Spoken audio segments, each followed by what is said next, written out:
Le partage, c'est le signe. Quel est le signe de ton alliance avec ton Elohim? Et c'est vrai que mes frères, beaucoup parlent du Seigneur. Beaucoup croient au Seigneur. Nous avons parlé de l'alliance. Et nous savons que une alliance, comme nous disions la dernière fois, était scellée par le sang. Et quand nous prenons la parole, nous voyons que tous ces hommes que le Seigneur a utilisés jusqu'à maintenant, il y a un signe qui les accompagnait. Amen. Amen. On ne peut pas servir Yeshua sans des signes.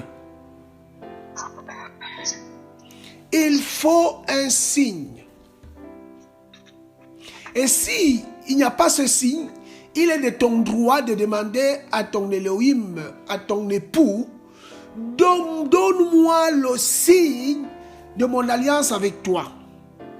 Mais je crois que nous tous qui sommes là, avec la grâce du Seigneur, nous allons comprendre que effectivement ce signe est là. Et celui qui n'a pas ce signe-là, je pense que par la grâce de notre Maître, après cet encouragement, ce partage, cette exhortation, on ira devant le trône et on demandera notre signe. Alléluia. Amen. Alors nous allons prendre la parole dans le livre de Yoshua Josué, chapitre 2.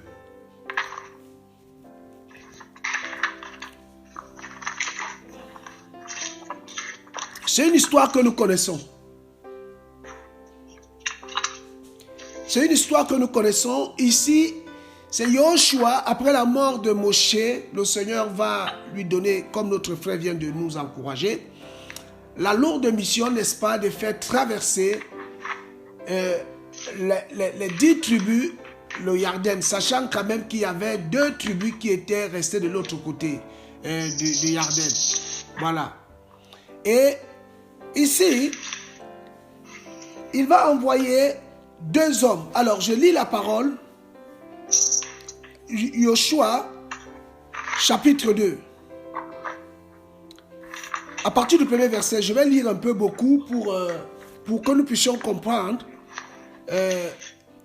qu'est-ce que le Seigneur veut nous annoncer, nous enseigner ce soir. Or, Yoshua, fils de Nun, envoya secrètement de Sittim 2 hommes pour épier secrètement le pays. Et il leur dit, allez, examinez le pays de Jéricho. Ils partirent donc et entrèrent dans la maison d'une femme prostituée nommée Rahab. Alléluia. C'est-à-dire que le Seigneur va envoyer par le biais de Josué ou Yoshua 2 espions, mais qui vont aller dans la maison d'une prostituée. Ils ne vont pas aller dans la maison d'un gouverneur. Ils ne vont pas aller dans la maison je ne sais pas, d'un gendarme ou d'un policier, mais d'une prostituée. Pourquoi? Posez-moi la question, pourquoi? Mais parce que la prostituée est celle qui accueille tout le monde. Oh, la Bible nous dit d'exercer l'hospitalité.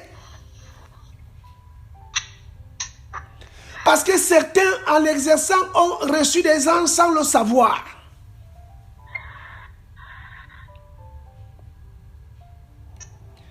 Alléluia. Amen. Et là, ces hommes vont aller là-bas. Et cette femme s'appelle Rahab. Nous tous là, mes bien-aimés, qui avons accepté le Seigneur Yeshua comme Seigneur et Sauveur, nous étions des prostituées. Nous étions des Rahab. Pourquoi? Quand le Seigneur parle de l'infidélité d'Israël, quand il parle de l'infidélité de son peuple, mais c'est tout simplement que nous adorions des Elohim qui n'étaient pas des Elohim. Alléluia. Amen. Et ici, de la même manière que Yeshua est venu pour nous qui étions pécheurs ou prostitués, parce que la prostitution c'est un péché condamné par la parole, de la même manière, Yeshua va envoyer ces espions-là, et ces espions-là, conduits par l'Esprit du Seigneur, vont aller entrer dans la maison d'une prostituée nommée qui? Rahab. Alléluia. Amen. Et ici, la Bible dit quoi? Et ils y couchèrent. Alors on dit au roi de Jéricho, voici des hommes sont venus ici cette nuit de la part des enfants d'Israël pour explorer le pays. Et le roi de Jéricho envoya dire à Rahab, fais sortir les hommes qui sont venus chez toi et qui sont entrés dans ta maison, car ils sont venus pour explorer le pays. Or, la femme prit les deux hommes et les cacha, et elle dit, il est vrai que des hommes sont venus chez moi. Elle accueillait tout le monde et on ne pouvait pas l'accuser. Oui, c'était son devoir, c'était son travail d'accueillir tout le monde. Elle dit, ces hommes sont venus chez moi, mais je ne savais pas d'où ils étaient. Et comme on fermait la porte sur le soir, ces hommes sont sortis, je ne sais pas où ces hommes sont allés, poursuivez-les bien vite, car vous les atteindrez. Or, elle les avait fait monter sur le toit et les avait cachés sous des tiges de lin qu'elle avait arrangées sur le toit. Et quelques gens les poursuivirent par les chemins de Jourdain jusqu'au passage. Et on ferma la porte après que ceux qui les poursuivaient furent sortis. Or, avant qu'ils se couchent, elle monta vers eux sur le toit et leur dit, je sais que Yahweh vous a donné ce pays et que la terreur de votre nom nous a saisis et que tous les habitants du pays perdent courage à cause de vous. Car nous avons entendu que Yahweh a mis à sec devant vous les eaux de la mer Rouge à votre sortie du pays d'Égypte. Et que vous avez fait, et ce que vous avez fait aux deux rois amoriens qui étaient de l'autre côté de Jourdain, Sion et à Og, que vous avez détruit complètement en les dévouant par le moyen de l'interdit. Nous l'avons entendu et notre cœur a fondu. Et depuis, aucun homme n'a plus eu de courage à cause de vous. Car Yahweh, votre Elohim, est l'Elohim des cieux en haut et de la terre en bas. Maintenant le verset 12. Je vous prie, jurez-moi par Yahweh, puisque j'ai usé de bonté envers vous, vous assurez aussi de bonté envers la maison de mon Père. Et donnez-moi un signe. Alléluia. Amen. Rahab demande un signe. Donnez-moi un signe de votre fidélité que vous laisserez vivre mon père, ma mère, mes frères, mes sœurs et tous ceux qui leur appartient, et que vous sauverez nos âmes de la mort. Et ces hommes lui répondirent, nos personnes répondront pour vous jusqu'à la mort, pourvu que vous ne divulguez pas cette affaire. Et que quand Yahweh nous aura donné le pays, nous userons envers toi de bonté et de vérité.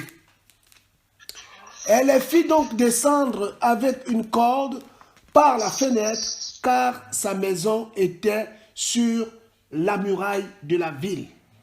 Et elle habitait sur la muraille de la ville. Et elle leur dit, allez à la montagne de peur que ceux qui vous poursuivent ne vous rencontrent. Et cachez-vous là pendant 3 jours jusqu'à ce qu'ils soient de retour. Après cela, vous suivrez votre chemin. Et ces hommes lui dirent, voici comment nous serons quittes de ce serment que tu nous as fait faire. Voici quand nous entrerons dans le pays, tu lieras ce cordon. Alléluia. Amen. Le signe, c'est le cordon. Et on continue encore. Voici ce cordon de fil écarlate. Il faut savoir que le cordon de fil écarlate, c'est la couleur rouge. Amen. Le cordon avait la couleur rouge. Une couleur qui représente quoi? Le sang. On continue. Du fil écarlate à la fenêtre, par laquelle tu nous auras fait descendre.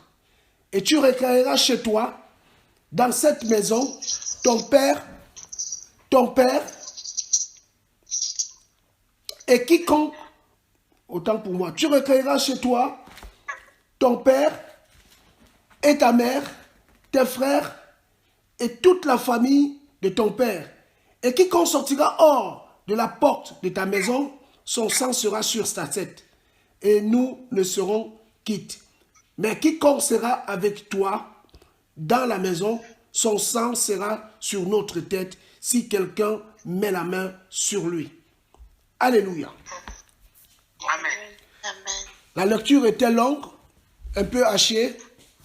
Veuillez m'en excuser. Ici, Rahab va demander un signe à cause de son action. Parce qu'il savait que ceux qui étaient en face de lui avaient l'approbation du Seigneur. Étaient des hommes envoyés par le Seigneur. Elle les a reçus comme des anges.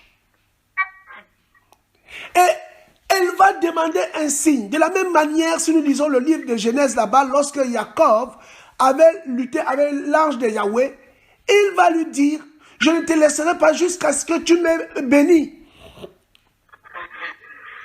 Parce qu'il savait qu'il avait en face de lui un supérieur qu'à lui. Et Rahab va demander un signe pour pouvoir préserver son âme de la fosse. Écoutez mes frères, il y a beaucoup d'enseignements sur ce passage. Et j'espère par la grâce du Seigneur, on va comprendre ce que l'Esprit du Seigneur veut nous enseigner. Allons dans le livre d'Exode. Exode chapitre 12. Exode chapitre 12. À partir du verset 13. Exode 12, à partir du verset 12. La Bible déclare, car je passerai cette nuit-là par le pays d'Égypte, et je frapperai tout premier-né au pays d'Égypte, depuis l'homme jusqu'aux bêtes, et j'exercerai des jugements sur tous les Elohim de l'Égypte. Je suis Yahweh. Et le sang sera pour vous, quoi? Un signe. Alléluia. Amen. Le sang sera pour vous un signe sur les maisons où vous serez, car je verrai le sang. Alléluia. Je verrai le sang et je passerai par-dessus vous.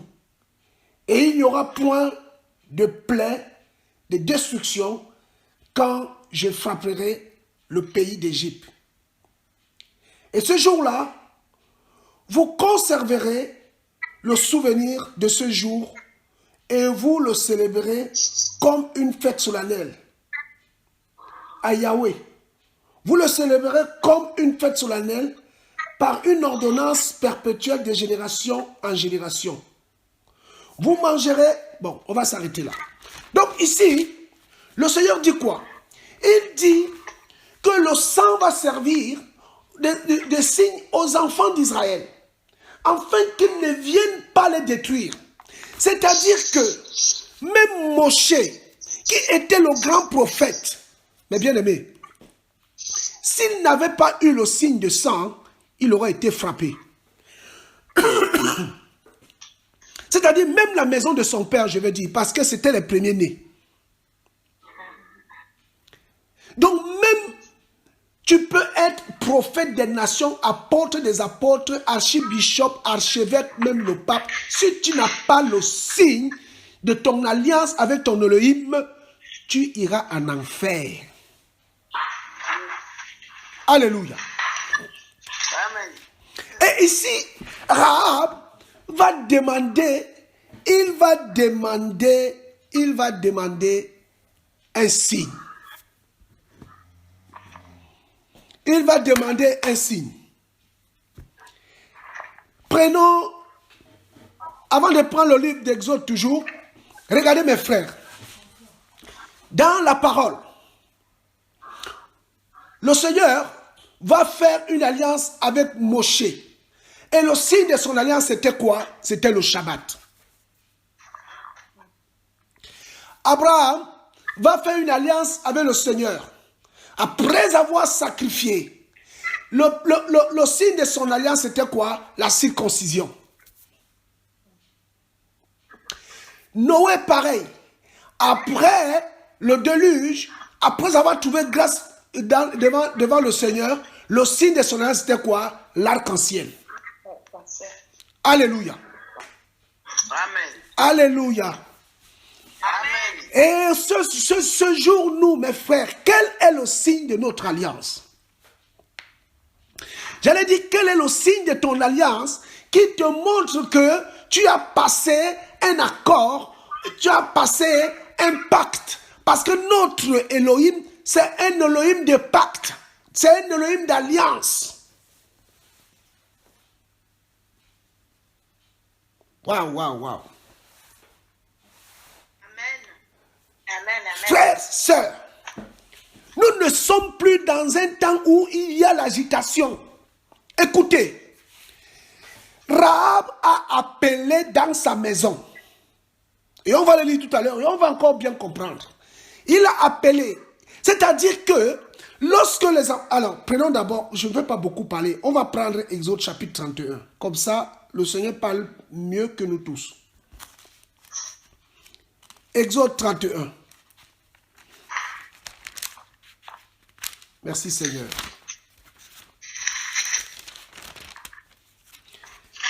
Exode 31. Exode 31. À partir du verset 12. La Bible déclare.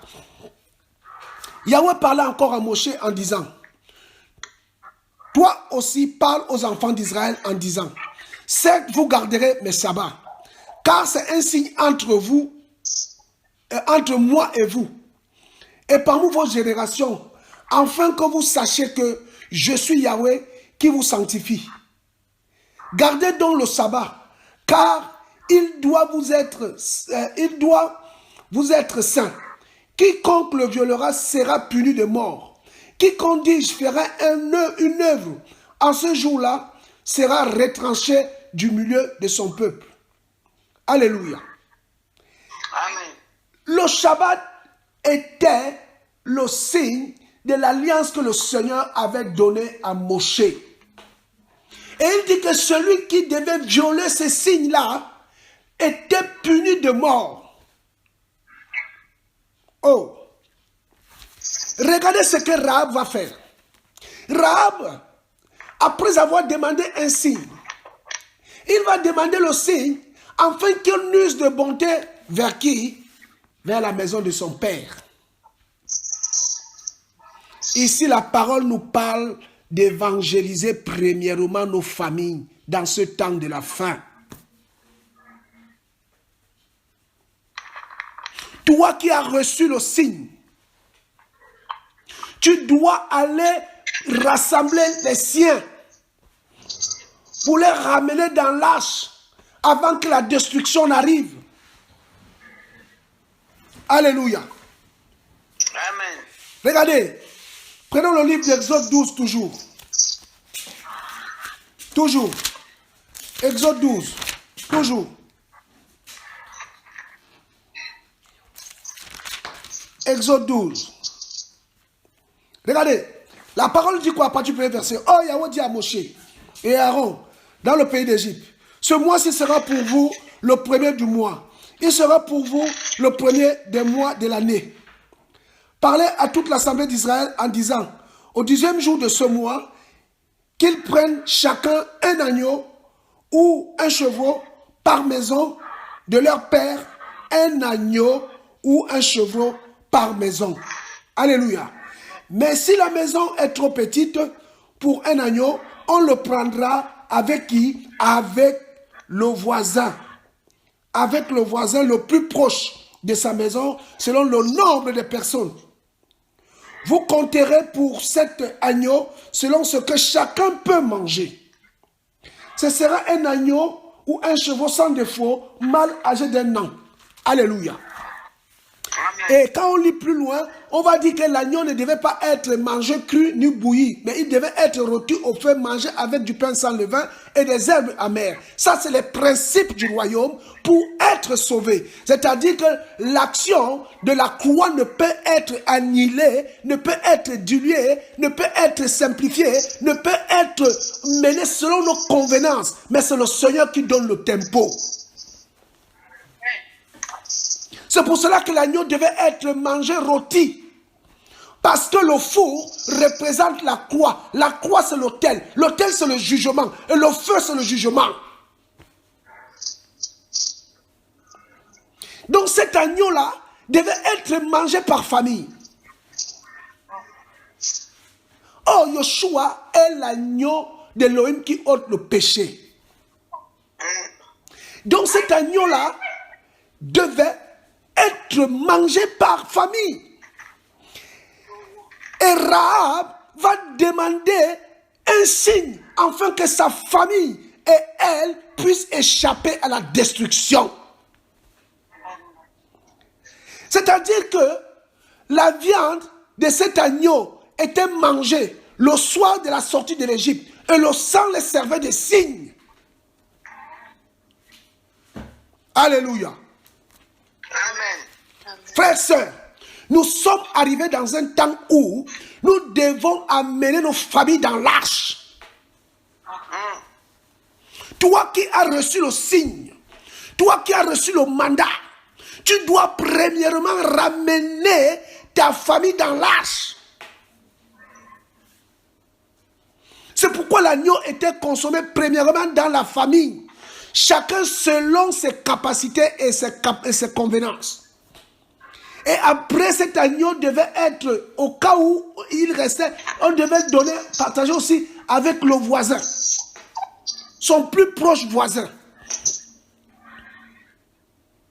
Voilà, on parle de l'évangélisation.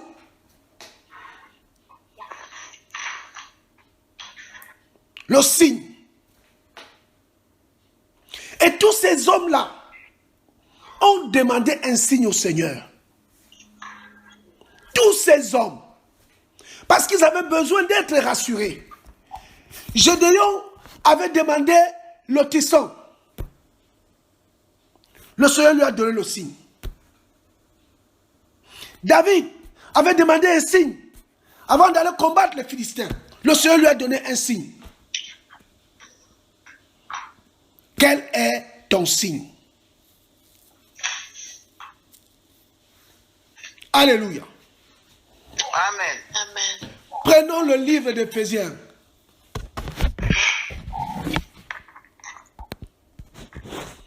Éphésiens chapitre 1.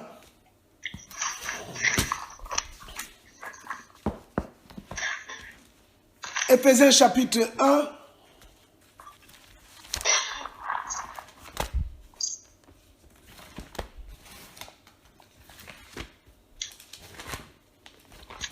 Éphésiens chapitre 1, à partir du verset... on va prendre le verset 13. Après, on va lire aussi le livre des Actes. Éphésiens chapitre 1, à partir du verset 13. Merci Seigneur. Oh là là, je n'arrive pas à trouver Éphésiens.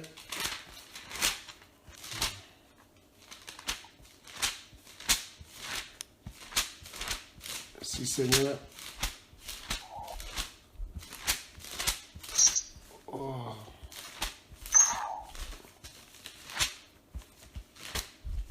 Alors, Éphésiens chapitre 1, à partir du verset 13, je lis la parole d'Adonai. On va commencer à peu près à partir du verset 9. La Bible déclare: il nous a fait connaître le mystère de sa volonté selon le dessein bienveillant qu'il avait auparavant déterminé en lui-même, afin que dans l'accomplissement des temps qu'il avait réglés, il réunit tout en Mashiach, tant ce qui est dans les cieux que ce qui est sur la terre, en lui-même. Verset 11, en qui nous sommes aussi devenus héritiers, ayant été prédestinés suivant la résolution de celui qui accomplit toutes choses avec efficacité selon le conseil de sa volonté. Verset 12. Afin que nous soyons à la louange de sa gloire, nous qui avons les premiers espéré en Mashiach, en qui vous êtes aussi, après avoir entendu la parole de la vérité, qui est l'évangile de votre salut, en lui vous avez cru et vous avez été scellés du Saint-Esprit qui avait été promis. Verset 14, lequel est le gage de notre héritage jusqu'à la rédemption de ce qu'il s'est acquis à la louange de sa gloire. Alléluia. Amen. La Bible nous déclare ici que nous qui avons cru, nous avons été scellés du Saint-Esprit, qui est le signe de notre alliance avec notre Elohim, avec notre époux Yoshua Mashiach. C'est le Saint-Esprit. Alléluia. Amen. Alors, je ne poserai pas la question ce soir pour demander: as-tu le Saint-Esprit? Mais vous vous souvenez dans le livre des Actes, chapitre, vous allez m'aider, Actes,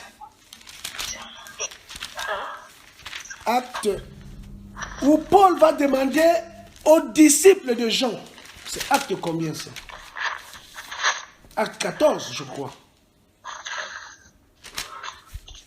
Avez-vous reçu le Saint-Esprit? Les disciples de Jean vont lui dire: nous n'avons même pas entendu parler qu'il y a un Saint-Esprit. Alléluia. Amen. Mais ces hommes-là étaient des chrétiens. Mais ils n'avaient pas le Saint-Esprit. Dites-moi, s'ils mouraient dans cet état, ils devaient se retrouver où? Et la Bible déclare que, après les avoir exhortés, il les baptisa au nom du Seigneur Yoshua Mashiach. Et après avoir imposé les mains, il reçut le Saint-Esprit, il s'est mis à prophétiser et en parlant en langue. Il faut le Saint-Esprit. Et dans le livre d'Éphésiens toujours, au chapitre 4, là-bas vers le verset 28, au verset 28-30, la Bible déclare de ne pas attrister le Saint-Esprit par lequel nous avons été, c'est le jour de notre rédemption, le jour de notre rachat, le jour de notre pardon, le jour de notre renaissance. C'est lui qui est le signe de notre alliance avec le Maître. Amen. Mon frère, ma soeur, si tu as les doutes, ça peut arriver. Va au pied du Maître. Dis, Seigneur, je veux voir mon signe.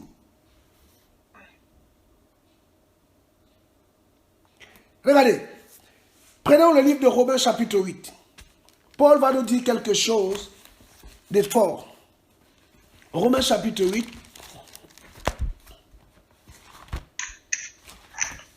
Romains chapitre 8.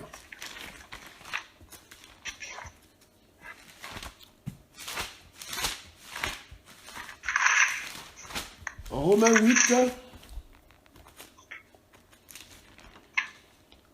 Le verset 9. La Bible déclare, pour vous, vous ne viviez pas selon la chair, mais selon l'esprit. Si toutefois, l'esprit d'Élohim habite en vous. Mais si quelqu'un n'a pas l'esprit du Mashiach, il ne lui appartient pas. Alléluia. Amen. Frère, il est important. Et quand nous prenons même la parabole du drachme perdu, la Bible déclare qu'une femme avait 10 drachmes. Elle en avait retrouvé 9. Mais il y en avait une. Et la Bible déclare qu'elle a balayé sa maison. Elle a nettoyé sa maison de fond en comble. Et lorsqu'elle a retrouvé ces drachmes-là, elle a appelé ses amis. Et elle a fait une fête. Elle a dit, voilà le drachme qui me manquait. Frères, sœurs, soyons comme cette femme-là. S'il nous manque un drachme, balayons notre maison. Notre maison, c'est notre cœur. Voyons là où nous péchons. Voyons là où nous avons des difficultés. Voyons là où nous avons des problèmes. Voyons là où nous avons la négligence. Voyons là où nous avons la légèreté. Voyons là où nous avons la lourdeur. Afin de crier au Seigneur, de recevoir ces drachmes et afin de le mettre comme des colliers autour de notre cou, comme des ornements, quand le Maître viendra, qu'il trouve qu'il n'y a aucune perle qui manque à notre collier. Yes. Frère, Rahab a demandé le signe. Il a dit, donnez-moi un signe. Et vous remarquerez que le signe n'était pas mis n'importe où. Le signe n'était pas sous le lit. Le signe n'était pas sur le toit. Le signe n'était pas sur la porte. Le signe n'était pas dans la maison. Mais le signe était sur la fenêtre. Alléluia. Amen. Oui, frère. Le signe était dans un endroit le plus visible. C'est là où on avait mis le signe. Paul dira dans le livre de 2 Corinthiens chapitre 2, chapitre 3 là-bas. Il dit, si pour les uns nous dégageons un parfum de mort, mais pour les autres nous dégageons un parfum de vie. Il dit, ai-je besoin d'avoir des lettres de recommandation? N'est-ce pas vous qui êtes nos lettres? Nous sommes les lettres du Mashiach. Celui qui a le signe du Mashiach, celui qui a le Saint-Esprit, sa vie en découle. Parce qu'il devient une lettre écrite, vivante. Non écrite sur les tables de pierre, mais écrite sur les tables de chair que nous sommes. Car nous allons manifester, véhiculer et vivre la volonté de notre époux.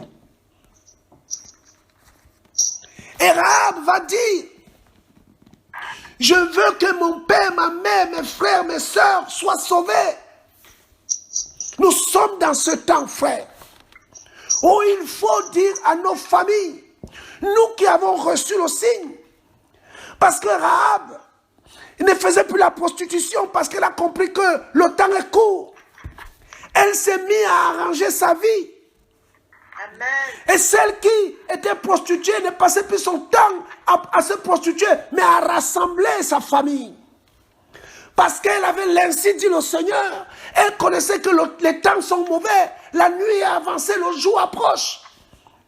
Et tout son temps qu'elle avait, elle a mis ce temps-là pour rassembler les siens. Avant que la destruction n'arrive, avant que la ville ne soit dévouée à l'interdit. Oh frère, le Seigneur a besoin des hommes et des femmes comme Rahab aujourd'hui, qui veulent racheter le temps, qui veulent connaître l'ainsi dit le Seigneur, qui sont là et qui attendent, n'est-ce pas, les instructions qui viennent du Seigneur. Dans cette génération où nous sommes, mes frères et sœurs, où des hommes veulent ressembler aux femmes et des femmes veulent ressembler aux hommes, où il y a maintenant un prix, on paye pour tuer, c'est-à-dire tuer ou faire de la violence est devenu monnaie courante, comme une course à l'échalote, où le bien est appelé mal et le mal bien. La nuit est avancée. Et Rahab a tronqué ses habits de prostitution et elle a revêtu les habits de sainteté pour prêcher à sa famille et leur dire: les enfants d'Israël sont en route. Alléluia. Les enfants d'Israël sont en route. Alléluia. Préparez-vous. Venez chez moi. C'est moi que le Seigneur a choisi pour vous annoncer l'évangile. Écoutez la parole du Seigneur. Les temps sont courts, les temps sont limités, les temps sont arrêtés. Frère. Oui, frère. Parce que le maître arrive. Et comme il est en route, il envoie ses messagers, il envoie ses messagères, des prophètes, des prophétesses, des évangélistes, des docteurs, des pasteurs, ces hommes-là, des diacres, même des frères et sœurs, même des enfants. La prophétie de Joël 2 est en train de s'accomplir. Nuit et jour, nous le voyons. Le temps est de demander son signe. David pouvait dire dans le psaume 50, Seigneur, tu me connais. Tu me connais. Pardonne-moi.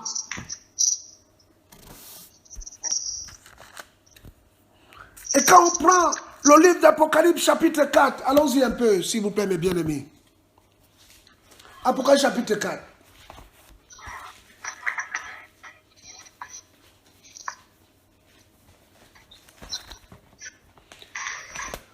Apocalypse chapitre 4.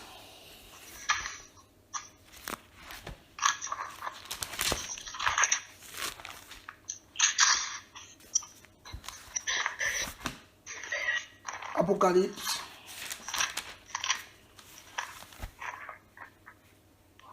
Chapitre 9, autant pour moi. Apocalypse chapitre 9, c'est le verset 4. Je dis après. Apocalypse 9, verset 4. La Bible déclare, on va prendre même à partir du premier verset. La Bible déclare, le cinquième ange sonna de la trompette et je vis une étoile qui tomba du ciel sur la terre. Et les clés du puits de l'abîme me furent données à cet ange. Et il ouvrit le puits de l'abîme. Et une fumée monta du puits comme la fumée d'une grande fournaise.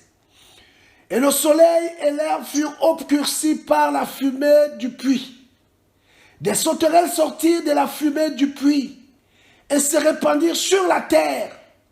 Et il leur fut donné un pouvoir comme le pouvoir qu'ont les scorpions de la terre.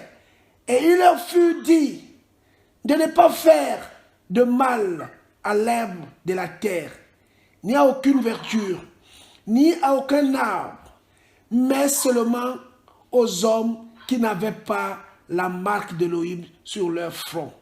Alléluia. Amen. Frères, sœurs, le Seigneur dit, je suis le vrai cep et vous, vous êtes des sarments. Et lorsque le Seigneur donne les recommandations, parce qu'il faut savoir ici, que celui qui donne l'autorité même aux démons, c'est le Mashiach. Un démon ne peut pas nous attaquer si le Seigneur ne le permet pas. Il est au contrôle, c'est le Tout-Puissant, El Shaddai. C'est lui. Et ici la Bible déclare,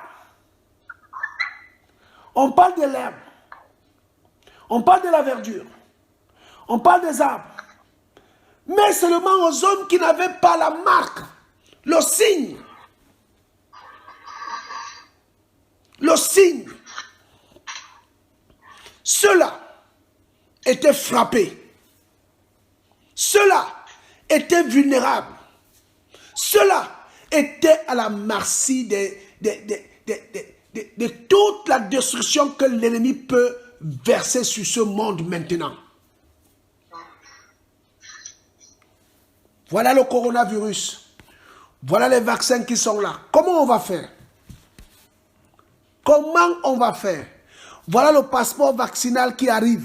Comment on va faire? Frères, sœurs, laissez-moi nous dire ce soir que le maître est au contrôle. Yeshua est au contrôle. Il n'y a aucune situation qu'il peut se passer sur cette terre-ci qui lui échappe. Et la Bible dira que toute chose concourt au bien de ceux qui aiment Elohim. La Bible dit toute chose concourt. Il n'a pas dit que le coronavirus ne concourt pas. Il n'a pas dit que le vaccin ne concourt pas. Mais si le Seigneur permet que cela arrive avant que nous ne soyons enlevés ou nous ne soyons morts, c'est la volonté du Mashiach. Il y a des prières qu'il ne faut pas faire. Parce que ce que le Seigneur a arrêté, que ça va arriver, ça va arriver. Mais toi, homme d'Élohim, femme d'Élohim, concentre-toi, comme notre frère nous disait tout à l'heure, à méditer ta parole. C'est là où la Bible déclare dans le livre d'Ecclésiaste que la parole, c'est un médicament pour nos os et un rafraîchissement pour notre chair. La parole.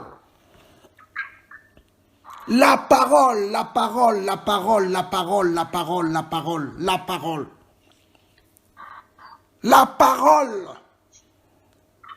Quelle qu'en soit la situation qu'on peut vivre aujourd'hui dans ce temps-ci, frères, sœurs, soyons comme Rahab, parce que nous savons que cette vie est appelée à la destruction. Ne nous laissons pas distraire. Nous devons ménager nos efforts pour pouvoir rassembler nos familles. Mais la seule condition pour être agréé du Seigneur, il faut avoir le signe de ton alliance. Le signe de ton alliance. Il faut avoir ce signe. Et à l'époque, nous savons que Jéricho était une ville impie, où on buvait le péché. Et cette femme même était celle qui incarnait même ce péché. Mais elle s'est laissée séduire par le Seigneur. Elle a été touchée, elle a saisi son temps de visitation. Et elle a été une bénédiction pour sa famille. Et elle a obtenu le signe d'une alliance qu'il avait, frères, sœurs, faire échapper de la mort. Et nous savons quand nous lisons la généalogie de notre maître Yahushua Mashiach, Rahab la prostituée est là-dedans. Alléluia. Frère, nous devons racheter le temps. Allons-y dans le livre d'Ézéchiel chapitre 9, vite fait.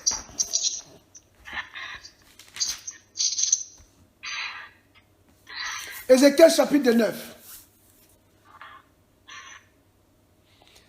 Le verset 4.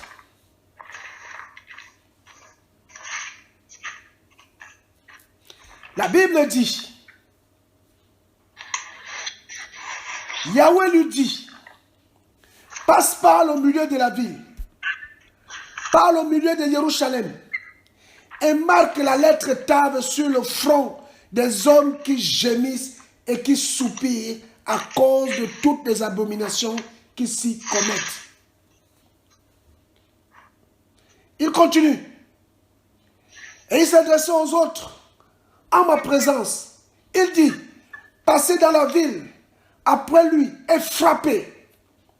Que votre œil soit sans pitié et n'ayez point de compassion. Tuez-les tous, les vieillards, les jeunes gens, les vierges, les enfants, les femmes. Mais n'approchez pas de ceux qui ont la lettre Tav. Alléluia. Amen. Oh frère, laisse-moi te dire que la mort, c'est ce qu'il ne faut pas toucher. Je vous dis la vérité. Tant que tu n'as pas encore honoré ton contrat, ton alliance, tu es intouchable. Tu es intouchable. Amen. Mais la seule condition, il faut que tu demeures dans l'alliance. Et tu gardes les termes de l'alliance. Tu honores les termes de l'alliance. Et tant que tu es dans cette alliance-là, celui qui est avec toi dans cette alliance veillera sur toi et rien ne pourra t'arriver. Amen. C'est pourquoi il dit que votre œil soit sans pitié. Qui parle ici? Qui parle? C'est le Seigneur qui parle. C'est le Seigneur qui parle. Mais n'approchez pas de ceux qui ont la lettre Tav. Et commencez par mon sein, mon lieu saint. Oh frère, c'est ce qui arrive sur cette nation, sur ce monde-ci. Nous devons nous mettre plus que jamais debout. Nous devons nous mettre plus que jamais sur la brèche, en tant que des sentinelles. Comme Rahab, vous savez les prostituées, pour appeler les gens, elles se mettent dans des coins stratégiques. Et c'est elles qui appâtent les gens. Et les gens viennent. Elles ont un langage de séduction. Et bien de la même manière, nous qui avons donné nos vies au Seigneur, nous devons être comme des Habakkuk qui étaient à son poste, en attendant que le Seigneur lui dise quelque chose. Mais de la même manière, Yermia avait dit à Baruch, il dit les temps viennent, et ces temps sont déjà là, où tout un chacun, toi Baruch, tu auras pour butin ta vie. Ta vie. Jérémie chapitre 45. Rahab a compris que ces gens-là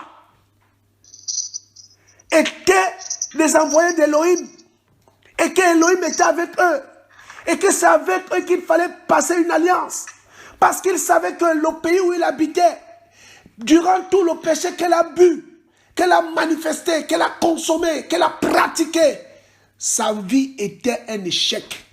Mais elle a vu ces hommes, elle a vu la mémoire de tout ce que, vous savez, cette femme recevait tout genre de personnes chez elle. Donc, elle était bien informée de l'évolution de la chose. C'était une prostituée.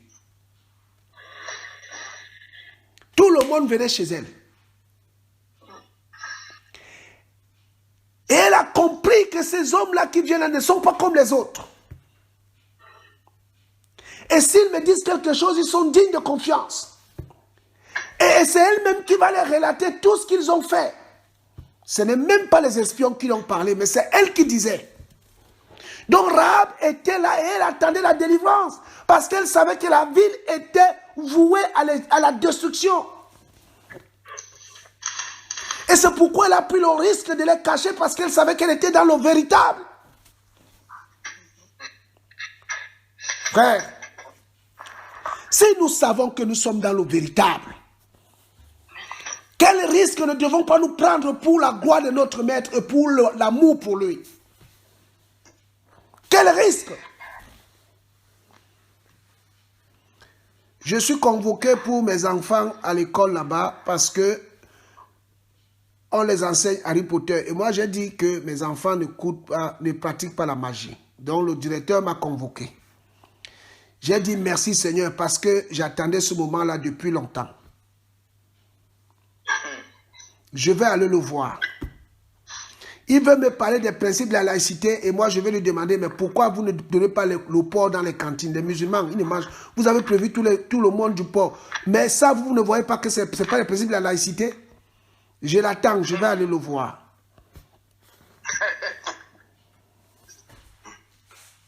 On dit que les enfants récitent, le diable est dans le pot, on te donne le code pour pouvoir faire que le diable sort, parce que le démon est condamné dans un bocal, donc on te donne une formule magique, si tu récites ça, ça libère le démon.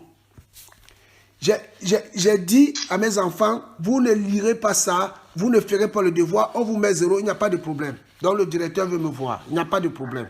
Amen, amen. Je bénis le Seigneur, vraiment, j'attendais ça depuis longtemps.